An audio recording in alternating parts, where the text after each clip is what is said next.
Na tela aqui comigo agora, novamente, vamos falar sobre o Estatuto da Pessoa com Deficiência, né? Estatuto da Pessoa com Deficiência. Vamos direto para a nossa lei, vamos para o que interessa, ok? Tá lá. Para começar o bate-papo aqui, né, e só para delimitar o que nós vamos estudar ao longo dessa parte, vejam só, o Estatuto da Pessoa com Deficiência, ele é bem extenso. São praticamente 100 artigos e uma grande parte final dele faz alterações na lei de previdência, faz alterações nas leis previdenciárias, perdão, faz alterações no Código Civil, faz alterações na CLT, né? Tem uma série de alterações que foram promovidas pelo Estatuto. Portanto, o Estatuto ele é, num primeiro momento, uma norma que cria um regramento próprio e, além disso, impõe mudanças dentro da legislação. É dessa forma que ele se põe. No seu concurso, na prova do TST, o edital cobrou tudo. Você, no meu modo de ver, não precisa estudar a parte final, embora eu vá fazer, até mesmo como uma forma de atualizar o material, eu vou colocar alguma referência a essa parte final, explicar alguns institutos peculiares e próprios dessa parte, mas você deve estudar o resto por inteiro. Evidentemente que de todo este resto, a primeira e segunda partes da lei são os mais importantes.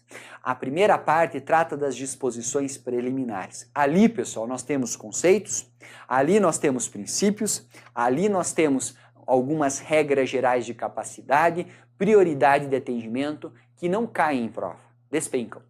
Você vai verificar comigo na bateria de testes que nós vamos fazer perto do intervalo da nossa aula, que isso é muito cobrado em prova, portanto, muita atenção aqui. A segunda parte fala do direito das pessoas com deficiência e também é importante. Você tem que saber. Se você for verificar ali, tem direito à vida, direito à saúde, direito ao trabalho, uma série de direitos, lazer, comunicação, enfim, todos esses direitos. Se restar tempo, lá no final da aula eu vou retomar para falar desses direitos, porque eu quero guardar um tempinho para poder falar sobre, né, as demais leis específicas. E na parte final, nós temos regras de acessibilidade, nós temos regras de tecnologias assistivas, que é uma parte um pouco menos cobrada em prova, mas também importante, ok? Começando, portanto, com a parte mais importante para a sua prova, é essa aqui, as disposições preliminares. E a primeira coisa que nós temos que falar aqui é sobre a caracterização da deficiência. E para que você possa definir deficiência, você tem que lembrar o seguinte, que deficiência, antes de ler o dispositivo, deficiência será sempre, pessoal, sempre uma limitação mais uma barreira. Se você souber essa formulazinha aqui, você sabe o conceito de pessoa com deficiência, tá bem? Vejam só, né? Considera-se pessoa com deficiência aquela que tenha, né, algum impedimento de longo prazo, tá? Então deixa eu pegar aqui agora uma outra caneta para a gente marcar aqui. Um impedimento de longo prazo. De natureza física, de natureza mental, de natureza intelectual ou sensorial. O qual, em interação, olhem só, com uma ou mais barreiras, poderá obstruir a participação plena e efetiva na sociedade em igualdade de condições com as demais pessoas. Portanto, pessoal, vejam só, perguntaram para você o que é deficiência, você vai dizer o seguinte, ó, é uma limitação, é um impedimento, mais uma barreira, certo? Ah, pessoal, vem cá comigo. Portanto, eu não posso dizer assim que simplesmente pelo fato de a pessoa ser cadeirante, ela é deficiente. Como assim, professor? Ela é cadeirante? Não, não é. Por quê? Porque se ela estiver no mundo das ideias, por favor, abstraiam comigo, se ela estiver no mundo perfeito, em que ela tem a plena acessibilidade a tudo, não será deficiente. Ela é simplesmente uma pessoa que tem um impedimento, mas esse impedimento é plenamente superado por recursos de acessibilidade, por tecnologias assistivas, enfim, nós temos uma série de instrumentos que tiram dela quaisquer possibilidades de barreira que possam prejudicá-la. Ela será deficiente? Não será. Por mais por mais difícil que isso seja de você compreender na prática, é isso mesmo. Se uma pessoa cega, uma pessoa surda, uma pessoa muda, ela conseguir participar sem nenhuma barreira, né? Não ter nenhum direito prejudicado na sociedade, e eu falo, é mundo das ideias, você deve isso aqui abstrair ao seu raciocínio. Ela não será deficiente. Por quê? Porque é o seguinte, pessoal, se nós não tivermos, né? Vejam só, se nós não tivermos a barreira, não tem deficiência. Nós não tivermos a barreira, não tem deficiência, só tem a limitação. Ok? Perfeito, pessoal. Essa é a ideia que você tem. Portanto, é o seguinte, a deficiência no conceito atual, e aqui é importante que você entenda isso, que o conceito atual não é o conceito que nós estamos acostumados, portador de necessidades especiais, portador de deficiência são conceitos equivocados. E por quê? Antes de a gente prosseguir, vem para cá. Por que não podemos falar em portador de deficiência? Porque quando você fala portador, você está dizendo assim que a pessoa porta aquela deficiência, que ela tem uma doença, que ela tem uma limitação e ela deve ser tratada como tal, como um doente. Não é isso. A pessoa com deficiência, ela tem uma limitação. E se essa limitação em interação com outras barreiras dificultarem o seu exercício de direitos, ela é deficiente. Pensem, por exemplo, uma pessoa cadeirante, quais são as dificuldades que ela tem? Passar meio fio, não tem rampa reduzida. Ela entrar no banheiro, a porta é muito estreita. São barreiras presentes na sociedade. E essas barreiras impõem a deficiência. Portanto, fique atento. Não é correto, pessoal, falar em pessoa portadora de deficiência. Ah, professor, mas aí vamos devagar, porque eu estou olhando para a Constituição aqui, você citou uma série de dispositivos, e a nossa Constituição, ela fala em pessoa portadora de deficiência. A Constituição está errada? Está. A Constituição, ela era pautada no modelo médico. Ela era pautada no modelo médico. Esse modelo está superado. Pessoa com deficiência não é doente, pessoal. Tanto não é doente que você vai ter que estudar comigo e compreender isso depois para acertar questões de prova, que a pessoa com deficiência ela é plenamente capaz para o exercício dos seus direitos na vida civil. Ela pode, inclusive, votar. Ela pode decidir se ela quer ter filhos, ela pode adotar, ela pode decidir, pode casar, ela pode praticar atos comerciais. Em todas as circunstâncias, não, a gente tem limitações, mas a regra é que ela possa. Por quê? Porque ela é uma pessoa plenamente capaz para o exercício dos seus direitos na órbita civil. Portanto, conceito de deficiência, artigo 2º, tá bem? Conceito de deficiência, artigo 2º.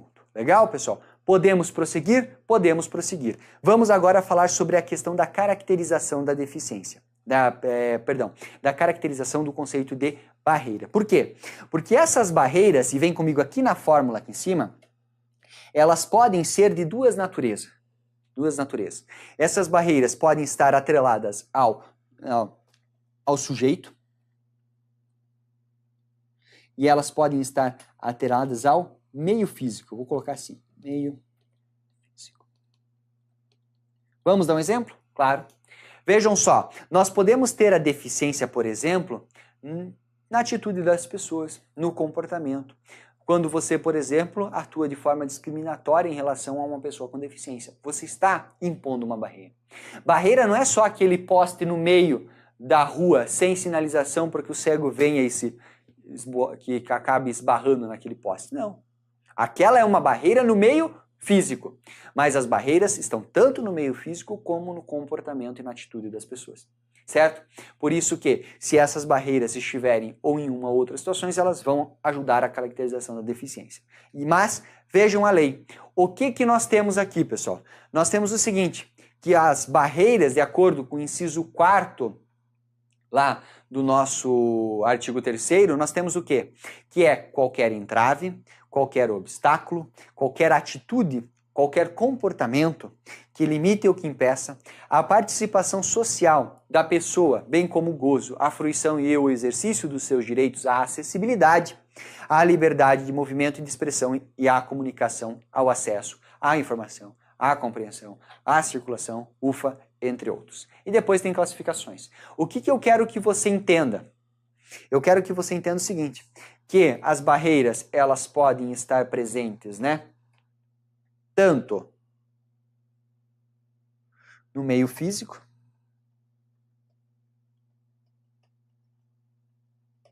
como também, só fazendo o gancho aqui, nas pessoas. Vou colocar aqui pessoas, né? Coloquei lá sujeito, mas pessoas fica mais bonitinho.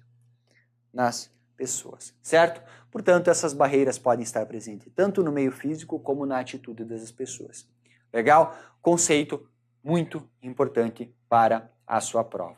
Conceito muito importante para a sua prova. Vejam só, portanto, que esse é o conceito de pessoa com deficiência, essa é a ideia de caracterização de barreiras. Só para colocar aqui essa observação, esse conceito que nós temos hoje, ele respeita o denominado modelo social. Eu acho que isso não vai ser cobrado em prova. Por quê, pessoal? Porque modelo social é o quê? Nós tínhamos antes um modelo médico, no qual nós dizíamos que a pessoa com deficiência tinha uma doença. Agora, e por conta disso, ela precisava de atendimento médico, de atendimento hospitalar, de atendimento especializado. Hoje não. Hoje nós vamos dizer que a pessoa com deficiência é sujeito de direitos com igualdade de capacidade que merece proteção diferenciada em razão das limitações que possam enfrentar. Certo? Portanto, o modelo atual hoje é um modelo social. Ele se preocupa com a pessoa, propriamente e não com a deficiência. Nós tiramos o foco da deficiência e atribuímos o foco à pessoa. Bacana? Perfeito conceito aqui para nós. Agora é o seguinte, o que vai cair na tua prova, claro, conceito é sempre uma boa pedida, pode ser cobrado, já foi cobrado, você vai ver depois, mas o que pode cair na sua prova e tem caído com uma grande frequência, pessoal, são as classificações de deficiência. O próprio inciso 4º do artigo 3º traz uma série de classificações. E eu trouxe para vocês aqui um esquema retirado da nossa aula. Esse esquema que nós retiramos da nossa aula traz as classificações de deficiência. Tá aqui. Olhem só, de barreiras, perdão, me desculpem, classificações de barreiras. Nós temos barreiras urbanísticas, nós temos barreiras arquitetônicas, e cuidado para não confundir, vou te dar uma dicasinha para você não errar isso na hora da prova. Nós temos barreiras nos transportes, barreiras nas comunicações e na informação. Nós temos ainda as barreiras atitudinais e também as barreiras tecnológicas. Eu posso afirmar que você não vai errar isso na prova, a não ser as duas primeiras. Por quê? Porque o resto é muito tranquilo, pessoal. Muito tranquilo, por quê? Quando eu falo em barreira tecnológica, vamos de baixo para cima. Quando eu falo em barreira tecnológica, são as dificuldades, são as barreiras nas tecnologias. Pense, por exemplo, acesso à rede de computadores, acesso à internet. Evidentemente que uma pessoa que tem a limitação visual tem dificuldades para acessar a internet da forma como ela é apresentada para nós hoje. É uma barreira? É uma barreira. Uma barreira presente no meio físico.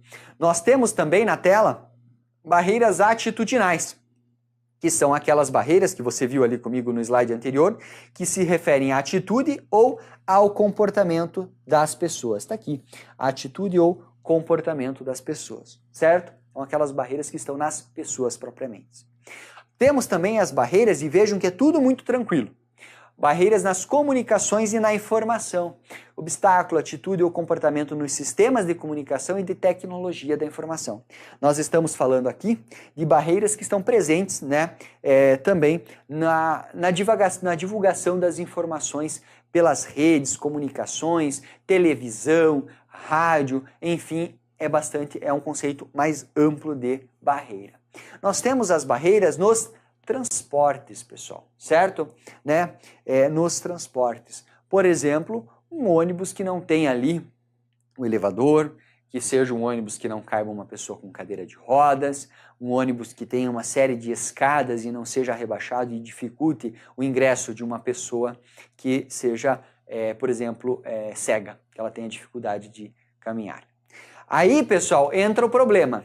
Barreira urbanística e barreira arquitetônica. Vejam só, quando nós falarmos em urbanização, nós estamos falando de espaços, ou seja, nós estamos falando das vias e dos espaços. Cuidado, espaços públicos, uma praça, uma rua, né? A rua entra no conceito de vias, mas uma praça, por exemplo. E também espaços privados abertos ao público ou de uso coletivo, que é o caso, por exemplo, de um shopping center. Se nós não tivermos um shopping center, não tivermos uma rua observando critérios de acessibilidade, nós estamos o quê? Nós temos uma barreira urbanística. Então, pensem nos elementos de urbanização que se referem aos espaços, certo? E arquitetônicos é prédio, é construção, certo? Temos os edifícios públicos e privados. Nós temos os edifícios públicos e privados. Ok, pessoal? Portanto, vejam só, esses são segundo a nossa lei, segundo o artigo 3º que trata das barreiras, as classificações das barreiras, ok? Eu vou segurar só um instantinho a transmissão para que, se você estiver anotando, você possa anotar enquanto eu preparo o próximo slide aqui para nós seguirmos, certo, pessoal? Importantíssimo isso, você vai verificar comigo mais à frente que esse tema cai e cai muito, tá bem? Cai e cai muito, ok? Avançando agora, nós ainda estamos a falar dessa parte introdutória da matéria. Você vai verificar que tem muitas questões de prova que são cobrados a respeito desse tema. E agora nós vamos falar sobre outros conceitos. E aqui, antes de eu falar sobre esses outros conceitos, vem comigo aqui na tela. Por quê? Vem comigo aqui na tela por seguinte motivo, né? O artigo 3º, você tem que saber para a sua prova. Não dá para ir para a prova sem memorizar o artigo 3º. Cobra-se muito. Nós falamos do inciso 4º, que era o inciso que tratava das barreiras. Mas agora a gente vai falar de outros conceitos que estão previstos dentro do nosso estatuto. Vejam lá, né? A lei de acessibilidade, certo? Nós temos lá a lei de acessibilidade, que envolve o quê? Possibilidade, né? Vejam só. Possibilidade e condição de alcance para a utilização com segurança, autonomia de espaços, mobiliários, equipamentos urbanos, edificações, transportes, informação e comunicação, inclusive nos seus sistemas de tecnologia, bem como outros serviços e instalações abertos ao público, de uso público ou privados de uso coletivo, tanto na zona urbana como na zona rural, por pessoa com deficiência ou com mobilidade reduzida. Aqui é o seguinte, pessoal, a ideia de acessibilidade é muito simples. A ideia de acessibilidade é remover, ou seja, as eventuais barreiras, permitindo que a pessoa possa usar, gozar dos bens e serviços que estão postos na sociedade em igualdade de condições com as demais pessoas. Isso é a acessibilidade, conceitinho importante. Onde que a acessibilidade vem disciplinada? Na 10.098 de 2000, ok? Comigo novamente. E vejam só, pessoal, olhem que interessante, né? Olhem que interessante essa questão aqui. Vejam, nós temos também a ideia de desenho universal. E o que é esse desenho universal? Aqui nós vamos bem com calma. Vamos primeiramente, né, analisar o conceito e depois a gente retorna, vem aqui na tela comigo. Desenho universal, pessoal, é o seguinte, ele envolve a concepção, e essa palavra é importante, de produtos, ambientes, programas, serviços a serem usados por todas as pessoas sem a necessidade de adaptação ou de projeto específico, incluindo os recursos de tecnologia assistiva. Comigo, o que é o desenho universal? É você construir um ambiente que seja acessível a todas as pessoas. Vejam só, a acessibilidade é o que se pretende. Para isso, nós devemos construir as coisas na forma de um desenho universal. Nós vamos construir um prédio amplo, com acessos largos, com elevadores, para que a pessoa com deficiência possa transitar. Que tenha o espaço para que a pessoa cega possa se locomover com aquela varinha dela. Desculpe, me fugiu o nome aqui, se vocês lembrarem, vocês colocam aqui para mim no nosso chat. Mas para que ela possa se locomover sem dificuldade. Se isso for construído desta forma, nós temos o quê? Um desenho universal, uma construção arquitetônica, por exemplo, respeitando o desenho universal, certo? Portanto, vejam só, desenho universal é a concepção de produtos, é a concepção de ambientes, programas e serviços acessíveis por todas as pessoas, tá bom? Agora eu faço uma pergunta muito simples para você. É possível construir tudo de acordo com o desenho universal? É claro que não. É claro que não. Nós teremos situações nas quais não é possível. E daí nós vamos fazer o quê? Nós vamos adaptá-la razoavelmente. Nós vamos tender ao máximo que for possível dentro de critérios de razoabilidade e de proporcionalidade. Na tela, por favor, novamente, vejam só. E tecnologia assistiva, né? Vejam, tecnologia assistiva é o seguinte, e é igual a ajuda técnica. Primeira coisa, se aparecer na tua prova, tanto tecnologia assistiva quanto ajuda técnica é sinônimo, certo? Diz o quê? São produtos, equipamentos, dispositivos, recursos, metodologias, estratégias, seguimos, práticas e serviços que objetivem promover a funcionalidade relacionada à atividade e à participação da pessoa com deficiência com mobilidade reduzida, visando a sua autonomia, independência, qualidade de vida e inclusão social. Aqui muita atenção. Por quê, pessoal? Quando nós não tivermos como construir um ambiente sob a regra do desenho universal, nós vamos utilizar dos recursos de tecnologia assistiva para melhorar o acesso àquele bem, àquele produto, àquele serviço da pessoa com deficiência. Pensem, por exemplo, no computador. Se você jogar lá, eu acho que até no material tem essa imagem, né? Até no material deve ter essa imagem. Se você jogar lá for pesquisar um computador, por exemplo, nós temos aparelhos que são acoplados ao teclado, que são acoplados ao mouse, que são colocados na tela, que permitem que a pessoa com deficiência, com alguma limitação, possa acessar o computador em igualdade de condições com as demais pessoas. Isso é o quê? Isso é recurso de tecnologia assistiva. A cadeira de rodas não deixa de ser um recurso da tecnologia assistiva, certo? Porque uma pessoa que não conseguiria se locomover sozinha, por intermédio da cadeira de rodas, consegue. Certo? Por quê? Porque os ambientes não são todos dotados, todos criados de acordo com o desenho universal, portanto, a ela é dado também uma tecnologia assistiva para que ela possa se locomover. Legal, pessoal? Eu sei que são conceitos complexos, eu sei que são conceitos que, na verdade, fogem da regra do seu estudo. Você está acostumado a estudar dispositivo de lei. Você está dispositivo de lei, afinal de contas, isso aqui é um dispositivo de lei, mas regras que vão disciplinar coisas pouco mais palatáveis, né? Coisas que você tem um pouco mais de contato no seu dia a dia. Mas é fundamental que você tenha a compreensão desses conceitos para a sua prova. Até porque isso cai muito, tá? Isso cai muito, muito mesmo. Ok? Na tela aqui comigo vem agora, estamos lá. Nós vamos falar de alguns outros conceitos importantes, pessoal. Vamos falar de alguns outros conceitos importantes. Agora nós vamos começar falando de comunicação. E vejam, pessoal, comunicação é o seguinte, é uma forma de interação dos cidadãos que abrange, entre outras opções, as línguas, né? As línguas. Não só a língua portuguesa falada, mas também libras, também visualizações de textos, o braille, sistemas de sinalização, e aqui nós temos lei específica hoje para tratar desses sistemas de sinalização, comunicação tátil, caracteres ampliados, enfim, todas essas formas de comunicação. Está lá no inciso 5º. Aqui no inciso 6º, muito interessante, pessoal. Olhem só. Adaptações razoáveis. O que eu te falei? Eu falei que nem tudo pode ser construído de acordo com a regra do desenho universal.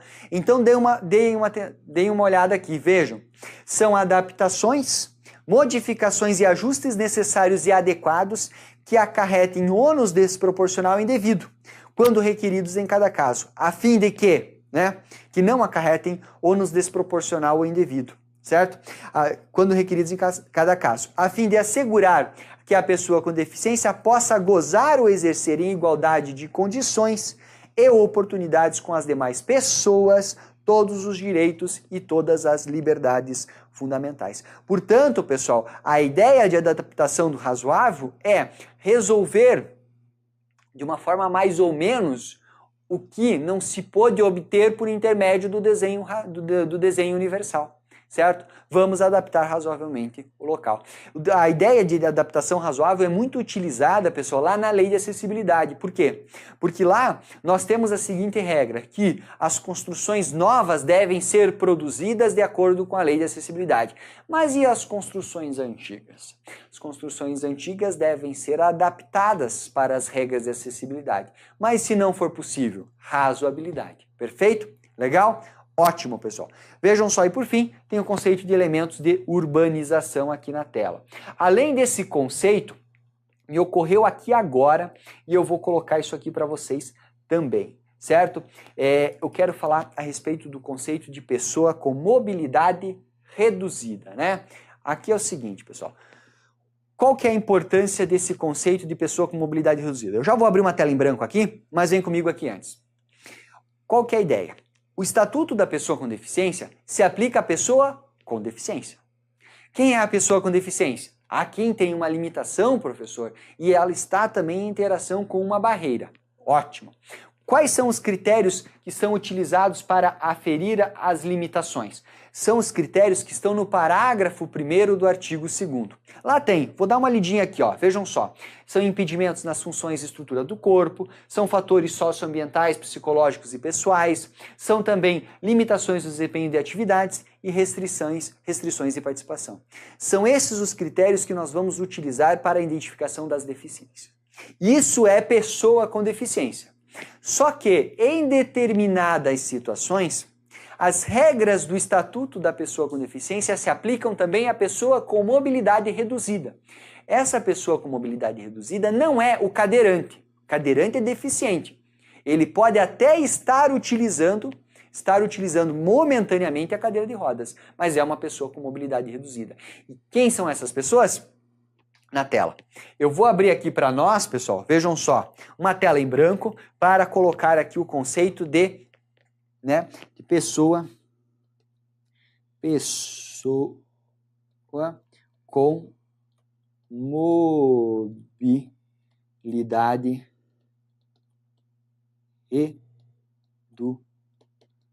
pessoa com mobilidade reduzida. Esse conceito está onde, professor? Está lá no artigo 3º. Certo? Está lá no artigo 3º. Mais especificamente, se você quiser acompanhar o inciso, nós temos no inciso 9º. Quem são as pessoas com deficiência? Diz esse dispositivo que é a pessoa com mobilidade reduzida. Ela é aquela que, por qualquer motivo, né, independe do motivo, ela tenha dificuldade de movimentação, certo? Ou seja, é uma pessoa que tenha dificuldade de movimentação, certo? Dificuldade de movimentação, seja de natureza permanente ou temporária. Quebrou a perna de maneira permanente ou temporária. Por exemplo, a pessoa que teve seu pé amputado é um exemplo, conforme o colega colocou ali, certo? Legal. E além dessa caracterização geral, vem o nosso estatuto e diz que será considerado pessoa, e é aqui que mora o problema, será considerado pessoa com mobilidade reduzida o idoso. Certo? Independentemente da dificuldade de locomoção verificada na prática, a pessoa idosa, ela é considerada pessoa com mobilidade reduzida. Por lei, outra pessoa considerada aqui com mobilidade reduzida é quem? É a gestante. E aqui é o seguinte, pessoal, tem a gestante, tem a lactante, certo? E tem também a pessoa com criança de colo. Cuidado, tá? Criança de colo. Essa pessoa com criança de colo não é necessariamente tão somente a mãe. Se o pai estiver com a criança no colo, né, por exemplo, para ser atendido em um local, ele terá inclusive prioridade. É assunto que a gente vai tratar mais à frente. Mas ele ingressa nessa condição de pessoa com mobilidade reduzida. E por fim, pessoal, atenção aqui, o obeso. Certo? A obesidade, ela é muito bem tratada aqui pelo nosso Estatuto da Pessoa com Deficiência como uma limitação. E, portanto, o obeso também. Aí agora, o que eu quero que você entenda? Portanto, esse é o conceito de pessoa com deficiência, certo? Esse é o conceito, perdão, estou confundindo, conceito de pessoa com mobilidade reduzida. certo? E essas pessoas aqui embaixo estão todas inseridas no nosso conceito. Você tem que lembrar para a prova. O que eu não quero que você confunda é o seguinte. Pergunto, o Estatuto da Pessoa com Deficiência se aplica a essas pessoas sempre? Não. Somente quando tiver uma regra e essa regra disser que a regra se aplica à pessoa com deficiência e também à pessoa com mobilidade reduzida, certo? Como é um assunto que eu coloquei agora, eu volto para a tela caso você queira anotar. Não tem lá no seu slide, certo? Já não tem no slide, portanto, vale a pena você tomar nota aqui, lembrando que isso está, né? Lembrando que isso está lá no nosso artigo, né? Lá no nosso artigo 3º, inciso 9º. Quer ver um exemplo? Estou dando uma olhadinha aqui no exemplo e agora encontrei um, certo? Já saí lá do slide, vejam só. Pessoa com mobilidade reduzida ou deficiência. Vejam, as regras de acessibilidade, né? O conceito de acessibilidade, ele trata ali de remover os obstáculos que possam ser aplicados tanto às pessoas com deficiência quanto àquela pessoa com mobilidade reduzida. Perfeito? Legal? Show de bola, como eu sempre digo. Ok? Perfeito, pessoal. Portanto, vamos lá. Nós finalizamos aqui os conceitos do artigo 3º. Não pensem de forma nenhuma, não vão para a prova sem memorizar os conceitos, tá bem? Para que nós possamos encerrar os pontos teóricos que nós gostaríamos de estudar aqui nesta parte do Estatuto da Pessoa com Deficiência, eu separei 2 artigos. 2 artigos de fundamental importância para a tua prova. O primeiro deles são as disposições preliminares, é o artigo 6º, que trata da capacidade, e o outro é o 9º, que trata da prioridade de atendimento, tá bom? Feito isso, nós resolvemos questões de prova e daí damos o nosso intervalinho para a gente descansar um pouquinho. Nós já estamos com 1h20 de transmissão, então estamos indo muito bem aqui, beleza? Vamos lá. Na sequência, pessoal, vejam só então aqui, agora eu chamo você para a tela novamente. A deficiência, diz o artigo 6º, né? Ela não afeta a plena capacidade civil da pessoa.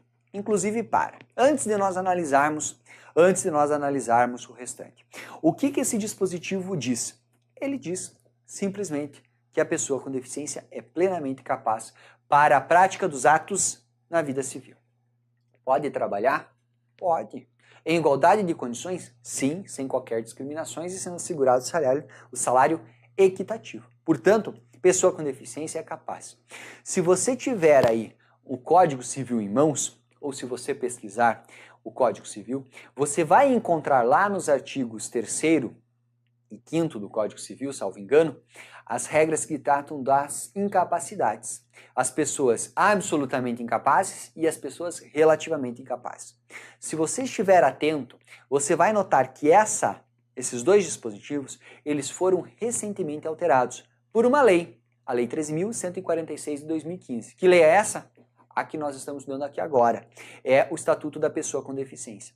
Antes do Estatuto passar a viger, que é o Estatuto de 2015, nós considerávamos uma série de deficiências como hipóteses que restringiam a capacidade civil. E a pessoa com deficiência não poderia praticar os atos da vida civil. Nós tínhamos isso lá no Código Civil. Aí veio o nosso Estatuto e tirou isso. Por quê? Porque nós tivemos uma mudança epistemológica, uma mudança de raciocínio, se você quiser, de forma mais didática. Nós saímos do modelo médico e passamos para o modelo social. Nós consideramos hoje a pessoa com deficiência sujeito de direitos e que para que ela possa ser sujeito de direitos, ela deve ter o quê? Plena capacidade civil. Portanto, é essa regra que você deve pensar, né? É essa regra que você deve ficar atento para a sua prova. Portanto, vejam só, pessoal. Na sequência, aqui o artigo 6º traz algumas situações e esse rol é um rol exemplificativo.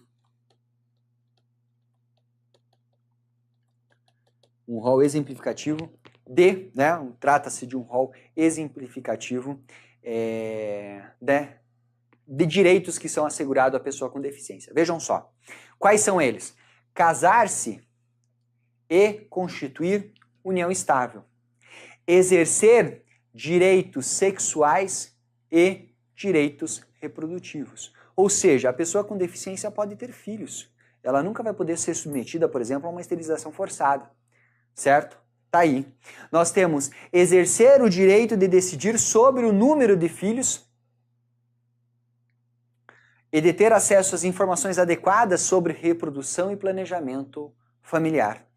Nós temos a conservação, ok? Da fertilidade, sendo vedada a esterilização compulsória. Tá aí, ó. Vedada a esterilização compulsória. Exercer o direito à família, o direito à convivência familiar e comunitária, de você ter uma família e estar inserido a uma família. Portanto, uma criança com deficiência, um adolescente com deficiência, deve ser, tal como todas as demais pessoas, adotada, se possível, né, para que possam exercer esse direito à convivência familiar. E se não for possível a adoção, devem ficar mediante os denominados acolhimentos familiares e não jogadas num abrigo qualquer. Certo? Nós temos também o inciso 6, exercer o direito à guarda, à tutela e à curatela. Vejam, tanto ser tutor, guardador ou tutor, ou curador, certo? Como também adotar, ou ser adotado, ser tutelado, ser guardado, ser curatelado, certo? Então a pessoa com deficiência pode exercer todos esses direitos. Por quê? Porque a ele se regula e se confere plena capacidade civil. E aqui, pessoal, faço o paralelo com o artigo 84 do Estatuto da Pessoa com Deficiência. Vejam só, a pessoa com deficiência, eu estou lendo a lei, ela tem assegurado o direito à sua capacidade legal em igualdade de condições com as demais pessoas. Mas, professor, e quando a pessoa tiver dificuldade? Quando na prática nós verificarmos que essa pessoa tem uma série de dificuldades para praticar os seus atos civis, ela vai praticar sozinha, independentemente do resultado? Ainda que as suas decisões possam vir a prejudicá-las, no caso concreto, só porque o nosso texto disse que elas têm capacidade? Claro que não. O que nós temos? Nós temos mecanismos, né? 2 mecanismos mais especificamente, que visam a auxiliar a pessoa com deficiência. O primeiro deles é a curadoria, certo? A curadoria continua vigente. Nós não falamos mais em interdição da pessoa com deficiência, como falávamos no Código anterior, no Código Civil antes da reforma. Então nós não temos mais a curadoria, a interdição, nós temos só a curadoria. E temos também a chamada tomada de decisão apoiada. A tomada de decisão apoiada, ela está disciplinada lá no Código Civil, né? Embora ela seja alterada pela Lei 13.146, e ela fala do quê? Ela fala da possibilidade, vejam só que interessante, de uma pessoa com deficiência, ela pedir o auxílio de 2 pessoas de sua confiança para lhe dar apoio a tomar decisões, para a tomada de decisão apoiada, certo? Ou seja, é a própria pessoa com deficiência que vai decidir, só que auxiliada por pessoas de sua confiança. É a forma menos interventiva que nós temos do que? De auxiliar a pessoa com deficiência no exercício da sua plena capacidade civil. A curadoria, ela se volta para situações de caráter temporário, só para a prática de atos negociais ou patrimoniais, ela é excepcional, deve durar certo período de tempo, ou seja, ela tem uma série de requisitos também. Portanto, pessoal, a regra geral, e aqui na sua prova, o que vai cair, a temática que vai ser cobrada em tese, nós não vamos fazer análise de caso concreto propriamente. Em tese você tem que saber o quê? Que a pessoa com deficiência ela tem plena capacidade civil. E excepcionalmente, essa capacidade civil será integrada. Vejam só, ela será integrada por intermédio do quê? Da curadoria e por intermédio da tomada de decisão apoiada. Não tem mais a interdição, certo? Legal. Na tela, portanto, o artigo 6º aqui para vocês. E na sequência, pessoal, vejam só, né? Na sequência, nós vamos falar sobre o artigo 9º, que trata a respeito do atendimento prioritário. E aqui, da mesma forma, né, tal como o artigo 6º, é importantíssimo para a prova. A pessoa com deficiência, ela tem direito a receber atendimento prioritário. Pergunto por primeiro, se aplica a pessoa com mobilidade, a pessoa que tem a mobilidade reduzida? Princípio não. Vejam só, por que não, pessoal? Né? Por que não? Porque, na verdade, isso é importantíssimo para você, não está previsto. talvez, e esse talvez ele vai se concretizar depois, nós tenhamos outras regras que assegurem um atendimento prioritário para além da pessoa com deficiência, também para a pessoa com mobilidade reduzida. Mas vejam só, né? Mas vejam só, aqui no artigo 9º, caput, nós temos o atendimento prioritário sendo assegurado à pessoa com deficiência, tá bem? E quais são esses atendimentos prioritários? São 7. Tem que saber todos eles, tá bem? Vejam só. Proteção e socorro em quaisquer circunstâncias. Então, se chegar uma equipe médica para atender uma pessoa com deficiência e uma outra pessoa, deve atender quem primeiro? Pessoa com deficiência. Proteção e socorro. Seguinte, atendimento em todas as instituições e serviços de atendimento ao público. Chegou uma pessoa com deficiência lá no TST. Ela deve ser atendida com prioridade? Sim. Certo? Deve ser atendida com prioridade. Ah, professor, e trâmite processual? Segura um pouquinho. Comigo novamente. Nós temos o seguinte, disponibilização, vejam só, disponibilização de recursos, tanto humanos quanto tecnológicos, né? Tanto humanos quanto tecnológicos, que garantam um atendimento em igualdade de condições em relação às demais pessoas. É a ideia de que o Estado deve promover reserva orçamentária de forma privilegiada, de forma específica à pessoa com deficiência. Por quê, pessoal? Vejam só, cuidar, né, dar assistência, criar ambientes acessíveis, tecnologias assistivas é caro. E nós precisamos, portanto, de disponibilização de recursos, né, tanto humanos quanto tecnológicos, de forma prioritária. Disponibilização de pontos de parada, estações terminais acessíveis de transporte coletivo de passageiros e a garantia de segurança no embarque e no desembarque. Né? Cuidado, porque muitas vezes você acha que o atendimento prioritário é só no embarque. Depois, no desembarque, a pessoa com deficiência espere, né? O que acaba acontecendo, por exemplo, no avião, né, pessoal? Nós temos lá a formação da fila, a mocinha do avião, o rapaz, ele chama todo mundo para se posicionar nas diversas filas que existem e diz que as pessoas que tenham preferência legal devem ingressar antes.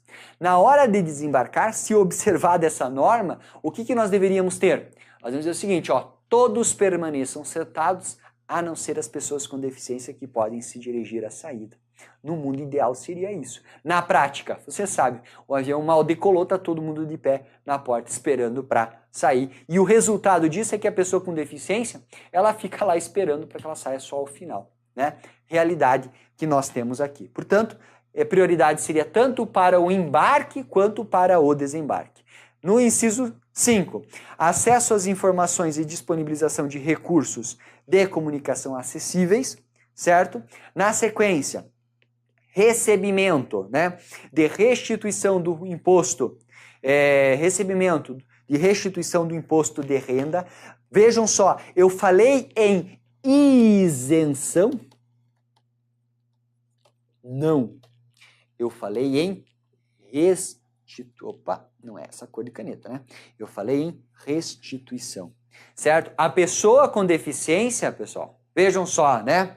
As pessoas com deficiência, elas, importantíssimo que você entenda isso, elas pagam imposto como as demais. Só que, né? Só que ela recebe a restituição de imposto de renda, depois de feito o ajuste anual, com prioridade.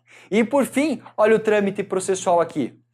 Tramitação processual e procedimentos judiciais e administrativos em que for parte ou interessada em todos os atos de diligência. Tanto é, pessoal, que isso é muito comum para autos físicos, né? Os autos físicos, eles estão lá, eu vou supor aqui que aqui nós temos um processo. Na capa desses autos físicos, nós temos geralmente colocado um adesivo, algum destaque, alguma cor diferenciada para indicar que aquele processo é um processo de pessoa com deficiência. E a partir daí, o que nós temos? Nós temos uma prioridade de trâmite desse processo. Esse processo tramita de forma mais célere. E veja, é apenas para atos urgentes? Não, para atos urgentes não precisa, porque todos os atos urgentes tramitam de forma prioritária.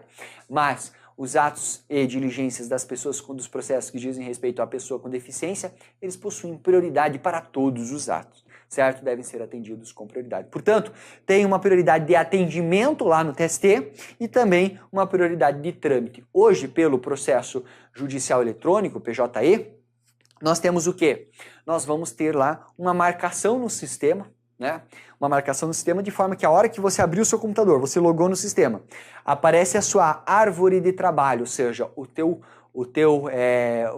grupo de processos que você ficará responsável por cuidar lá no TST, ele vai aparecer uma corzinha diferente quando se tratar de um processo de uma pessoa que tenha preferência legal, entre elas a pessoa com deficiência. E daí a hora que você for trabalhar efetivamente, lá como analista, lá como técnico, você vai executar primeiro a tarefa daquele processo em vermelhinho, porque ele tem prioridade. Legal? Interessantíssimo, né? Uma regrinha importante aqui para vocês. É o seguinte, pessoal, a pessoa com deficiência, ela tem para o exercício dos seus atos a garantia sempre de um acompanhante. O acompanhante é uma pessoa que está ali para auxiliar a pessoa com deficiência. O acompanhante é muito comum nos casos em que a pessoa com deficiência tenha dificuldade de locomoção. Vai ali uma pessoa empurrando um familiar, alguém que lhe auxilia para que ela possa se locomover. Aí, pessoal, qual que é a importância disso dentro do contexto do artigo 9º?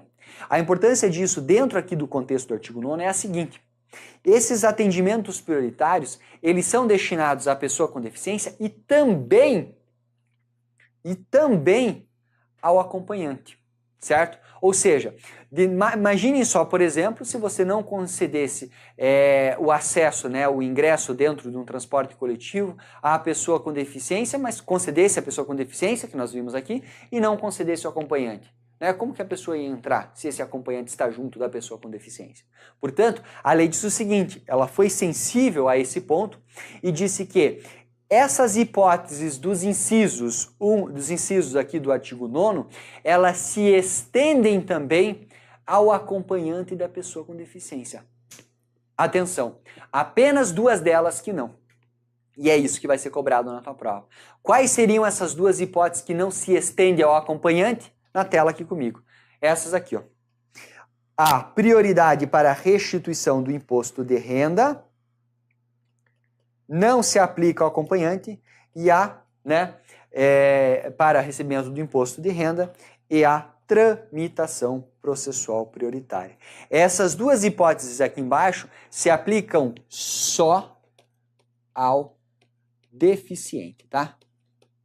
Só ao deficiente, tá bem? Fique com isso na tua cabeça. Fique com isso na tua cabeça, importante para a tua prova. Legal, pessoal? Podemos avançar? Podemos.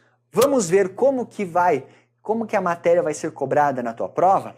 Vamos lá. Agora, várias questões feitas pela FCC dentro da nossa matéria para a gente resolver aqui. Tá bem, pessoal? Para a gente resolver aqui. O Lucas perguntou, professor, é imunidade? Não, Lucas. É prioridade para receber restituição de imposto de renda. Não é imunidade, não é isenção. É prioridade de recebimento.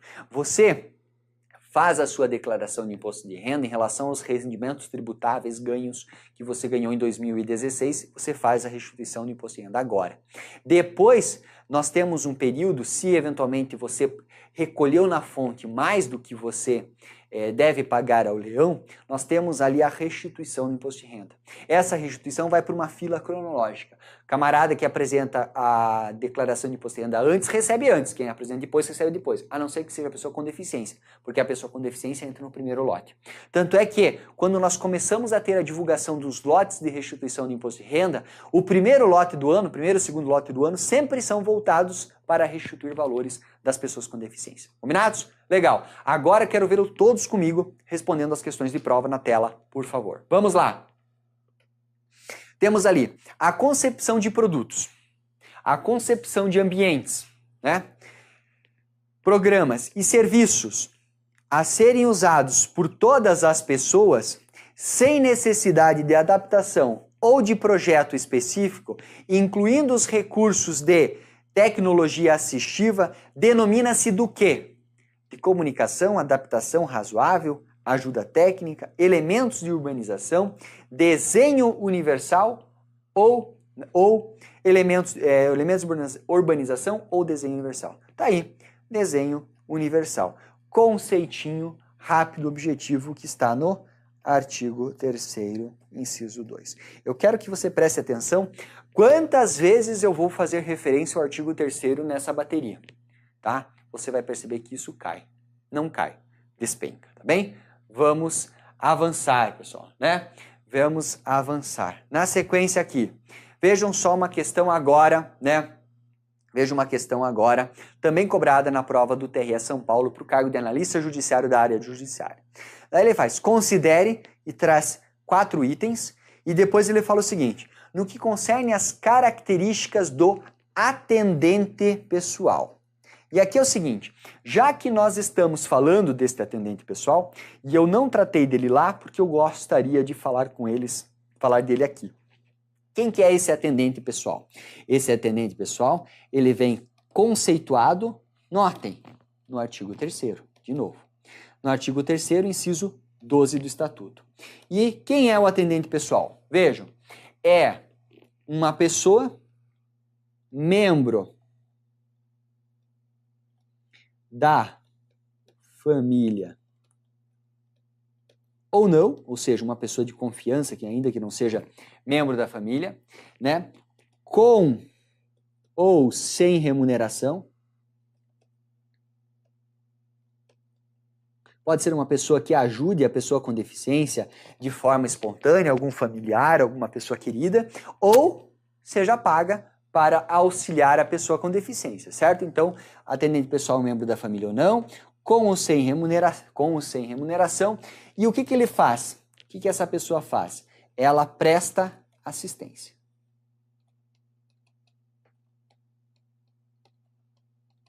Certo?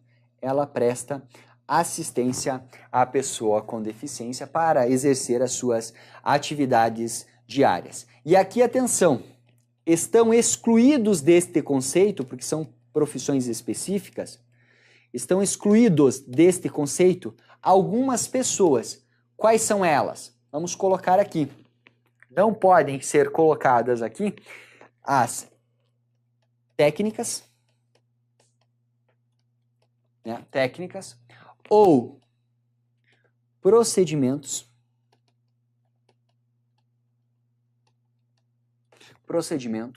identificados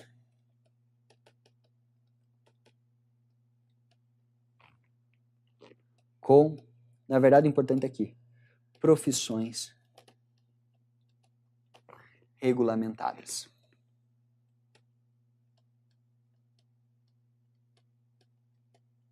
Entendeu? Qual que é a ideia? Por quê, pessoal? Porque daí não entra dentro do conceito, ou seja, as profissões regulamentadas, elas estão excluídas. Este é o conceito que nós temos, pessoal, de direito das pessoas, de atendente pessoal. Feito isso, agora fica fácil, né? Vejam só, no que concerne as características do atendente pessoal, ele não pode ser membro da família? Claro que pode, nós vimos que pode, portanto, tá errado aqui. 2, trabalha com ou sem remuneração. Tá certo? Sim, acabamos de ver que trabalhará com ou sem remuneração. Vamos para o item 3, né? Dentre suas atribuições encontram-se as técnicas ou os procedimentos identificados com profissões legalmente estabelecidas. Acabamos de ver que essa é a exceção. Acabamos de ver que essa é a exceção. Então, não se encontram, né? Nós teríamos que colocar aqui um não se encontram, daí só para deixar certinho a escrita, não se encontram. Item 4. Assiste ou presta cuidados básicos e essenciais à pessoa com deficiência no exercício das suas atividades diárias. Está certo também. Portanto, qual que é a alternativa correta? É aquela que retrata os itens 2 e 4. Letra E é o gabarito da nossa questão. Sem mais enrolações, direto aqui para a nossa aula, pessoal, vejam só, né? Os direitos relacionados ao atendimento prioritário da pessoa com deficiência são extensivos ao acompanhante da pessoa com deficiência ou ao seu atendente pessoal, a não ser, dentre outras hipóteses, quanto. Vejam, pessoal, é justamente aquele conceito que nós tratávamos, quando nós analisamos ali o artigo 9º. São os dois incisos, perdão, deixa eu só mudar aqui a cor. Agora sim, calma aí. Aqui. Isso, são os dois incisos do artigo 9º. Artigo 9º, incisos, incisos 6 e 7 do Estatuto da Pessoa com Deficiência. Ou seja, a pessoa, vejam lá, a pessoa com deficiência, ela terá direito ao acompanhante ou atendente pessoal, terá direito à prestação de socorro em quaisquer circunstâncias, terá também atendimento prioritário. Ao atendimento em todas as instituições e serviços de atendimento ao público, também, então não é a exceção que nós queremos.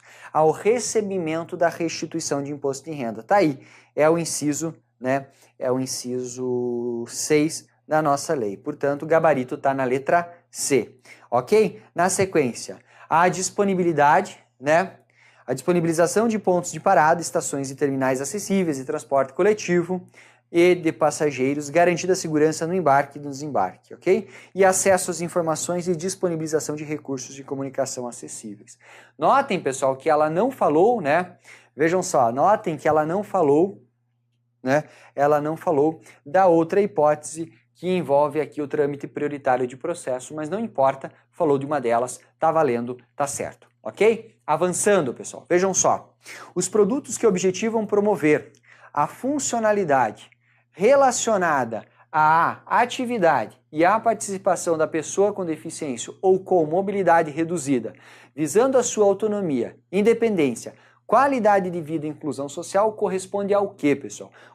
Corresponde ao conceito de tecnologia assistiva ou ajuda técnica. São todos sinônimos. Novamente, como eu disse para vocês, prestem atenção à quantidade de vezes que nós vamos colocar aqui a referência ao artigo 3º. Portanto, pessoal, vejam só, letra E é o gabarito desta questão cobrada no TRE São Paulo. Avançando, temos mais uma questãozinha aqui para o cargo de técnico. E essa questão fala da avaliação da deficiência, Vejam só, diz assim, que a avaliação da deficiência quando necessária, E aqui é o seguinte, vamos colocar, porque eu acho que esse dispositivo é importante. Nós temos lá o parágrafo, Nós temos o parágrafo 1º, então vou colocar aqui embaixo. Nós temos o artigo 2º, parágrafo 1º, que fala dos critérios para aferir limitações, certo? Dos critérios para aferir as limitações. E esses critérios, pessoal, eles devem ser aferidos de forma biopsicossocial. Ou seja, deve levar em consideração as questões biológicas, mas também questões sociais. E a partir daí, vejam só, o que nós temos?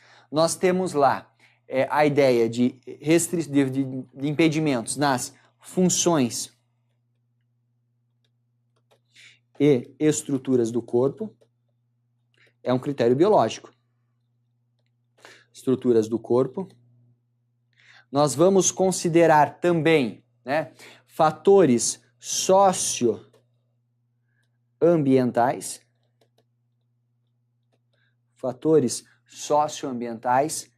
psicológicos,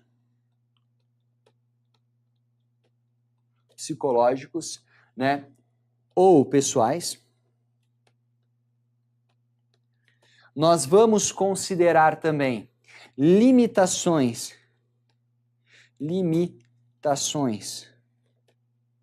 Eu vou colocar aqui para o exercício, mas eu vou colocar só para atividades, você já entende. E por fim, restrições de participação.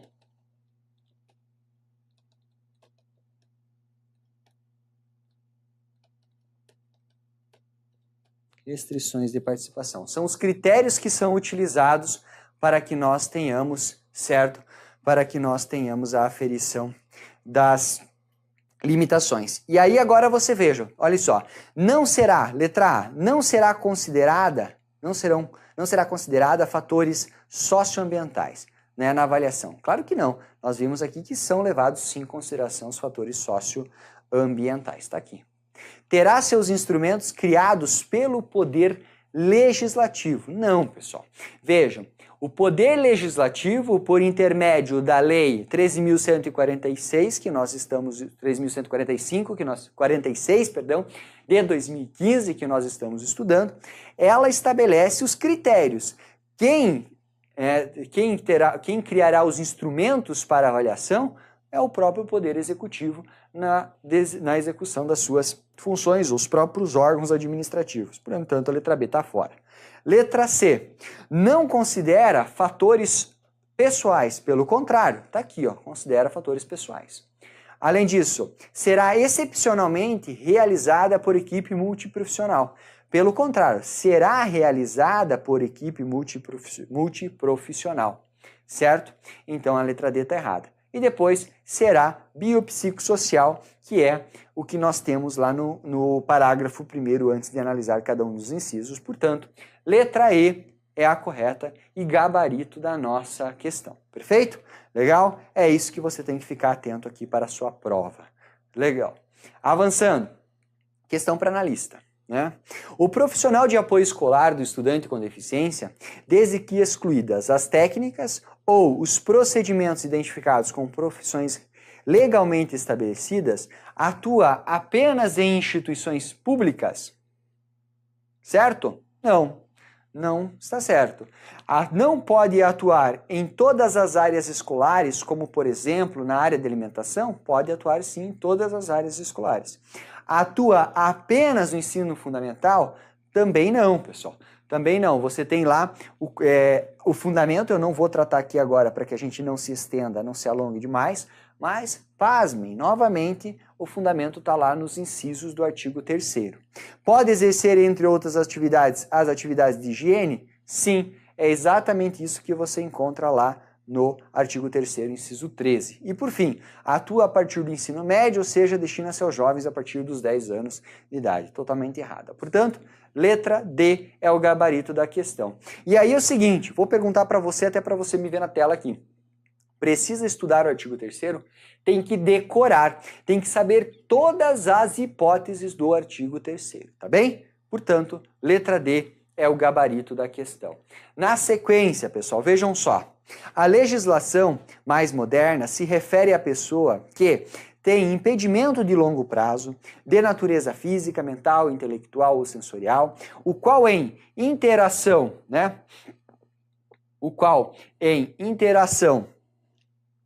perdão um pouquinho, isso dá uma travada na boca aqui, na garganta, pessoal. O qual, em interação com uma ou mais barreiras, pode obstruir a sua participação plena e efetiva na sociedade em igualdade de condições com as demais pessoas. Qual que é o conceito aqui, pessoal? É o conceito mais simples que nós temos, é o conceito de pessoa com deficiência. Só que cuidado, pessoal. Vejam só, Cuidado aqui, por quê? Porque a questão fala em deficiente, fala em pessoa portadora de deficiente, fala em pessoa portadora de necessidades especiais, fala em excepcional. Ela discorre sobre todos esses termos que são comumente usados e estão todos incorretos. A expressão correta para a tua prova é essa aqui. Pessoa com deficiência. Falar simplesmente, em deficiente é uma expressão atécnica e também preconceituosa. Certo?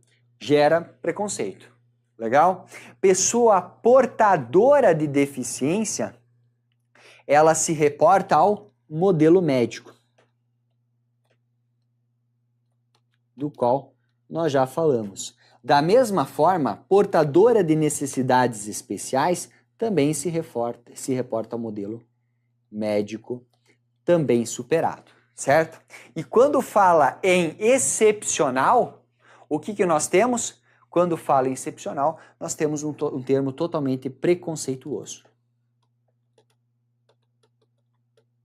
Certo? Preconceituoso. Na verdade, esse termo aqui, ele era utilizado lá no Código Civil, tanto no 16 quanto no 2002. Não é mais, tá? Hoje foi alterado. Vejam, pessoal, portanto, se vocês forem em algum momento escrever, prefiram a expressão pessoa com deficiência a todas essas daqui. Essa é uma questão extremamente didática feita pela FCC. Fácil, mas que na hora da prova pode trazer alguma dificuldade na resolução e te confundir de alguma forma. Perfeito? Portanto, tá aí na tela, letra B é o gabarito. Avançando. Avançando agora para a gente resolver outra questão, a última questão que nós temos aqui, que é uma questão que foi cobrada em 2015, né? Vejam só, uma questão que foi cobrada em 2017 no TRT da 24ª. E em 2015 foi aprovada a lei que prevê diversos direitos para as pessoas que tenham impedimento de longo prazo de natureza física, mental, intelectual ou sensorial, o qual, em interação com uma ou mais barreiras, pode obstruir a sua participação plena e efetiva na sociedade em igualdade de condições com as demais pessoas. O enunciado se refere, vejam só, o que nós temos aqui, pessoal? Nós temos, na verdade, a caracterização, porque ela fala de impedimento e ela fala de barreiras. Nós temos o conceito de pessoa com deficiência, certo? A partir daí, onde que está essa normativa? Está na Lei 10.048? Não. Fácil essa questão, né? Não. Está na Lei 11.026? Está na Lei 10.098? Está na Constituição? Também não. Está onde? Perdão. Está na Lei 13.146, que traz o nosso estatuto. Fácil? Muito fácil, tá? Vejam só, me perguntaram ali, professor, e se na prova vier de acordo com a Constituição Federal e falar em pessoa portadora de deficiência, né? Você vai marcar correto? Vejam, a prova não vai perguntar isso, porque ela não vai te induzir a um problema, não vai te trazer um negócio desse. A FCC ela é muito esperta. Digamos assim que hipoteticamente poderia ser feito. E poderia ser considerado porque expressa e literalmente a pessoa com deficiência. Mas é uma questão totalmente passível de recurso. A gente critica muito esse tipo de postura, né, pessoal? Por quê? Porque isso, na verdade, não preza pela inteligência. A questão anterior, ela foi inteligente porque ela cobrou o conceito certo, contextualizou e acabou afastando conceitos errados. Agora ela diz assim, olha, a lei usa o conceito errado e agora eu vou cobrar o conceito errado para saber se você sabe o conceito errado? Poxa, que sacanagem. Né? Então você tem que ter jogo de cintura na hora de resolver questões de prova. Perfeito? Legal. Portanto, encerramos aqui as questões relativas a essa parte e finalizamos o estudo do Estatuto da Pessoa com Deficiência.